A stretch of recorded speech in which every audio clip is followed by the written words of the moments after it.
Team researched poverty and education. America was once perceived as a land of equal opportunity, but through our close analysis of the educational system and how such a large number of schools and their surrounding communities have been overcome by poverty, we have seen clearly just how false that statement can be when applied to education. Educational poverty is a growing issue, with 15 million students considered to be in poverty today. There's an inequality between students attending impoverished schools and those attending well-funded schools.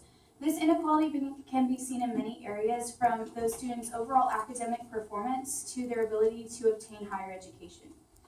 The inequality in education, the educational inequality, the increasing prevalence of educational inequality in American society is hindering impoverished students from using education as a means for escaping poverty.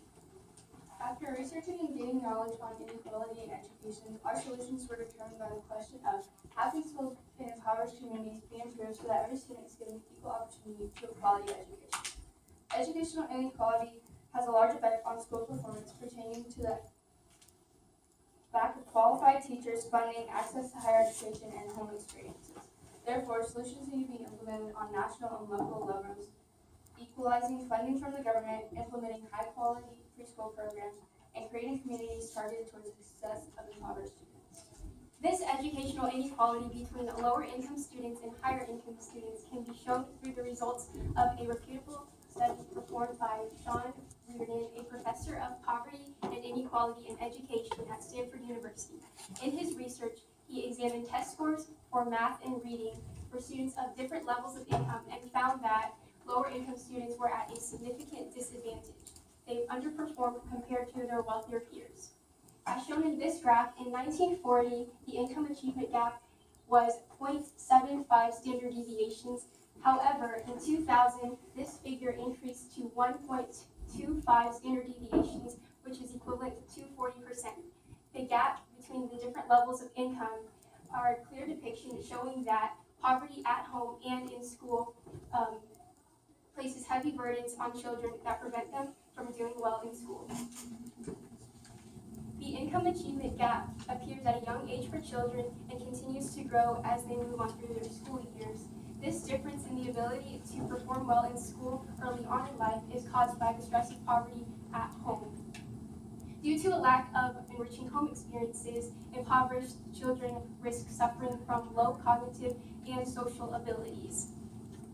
The problems that they face include isolation, hunger, lack of nutrition, violence in neighborhoods, and noisy homes, all of which contribute detrimentally to the development of children. In addition, family influences play a large role in the growth and development of children.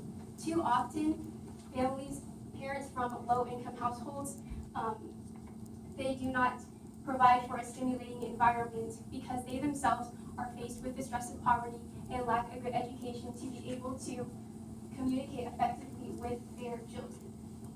All of these factors contribute to 30 to 40% of children not being prepared to enter school. And when they aren't prepared to enter school, this leaves them far behind from their peers, creating this gap which they cannot close even as they progress through school. Even in preschool education, students in poverty are behind their peers in cognitive skills. This graph from the Educational Testing Services shows how students in poverty are less proficient in several of these skills. Even at 2 years old, students in poverty are set back from their more affluent peers. One attempt to solve this issue is the Head Start program, which serves 1 million children each year. This program provides 3 to 5-year-olds with schooling, nutrition, and social welfare. It has been shown that white children in the program are 22% more likely to graduate high school than a sibling who is not in the program. Additionally, these students are 19% more likely to attend college. Students need to be provided with a sturdy foundation to their educational career in order to succeed in the future. Students in impoverished schools are more likely to face overcrowded classrooms, dilapidated textbooks, rundown buildings, and teachers with inadequate training. These pictures show some of the hardships students face on a normal day. In order for students to receive a quality education, their surroundings need to be beneficial to their learning. Poor districts, as shown in these photos, are in need of more certified teachers and more teachers in general. Teachers for low-income schools are an obstacle to find considering the low salary they earn, the rundown buildings, and the clashing personalities of the children. prominent issue that can be seen in educational poverty is that students are not properly prepared to move on to any form of higher education. Higher education can be used as a tool to escape poverty for good, but because these students aren't properly prepared in their lower schools, they're not properly able to access higher education. This chart and the next one shows just how many students never had a chance to access higher education.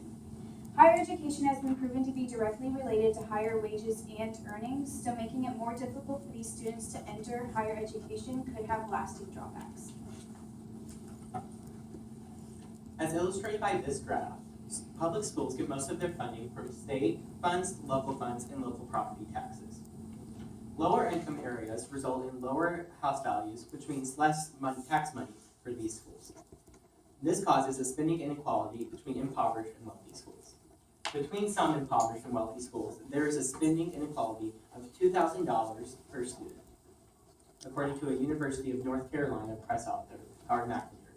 Here is another visual representation of how state funds and local funds are divided among public schools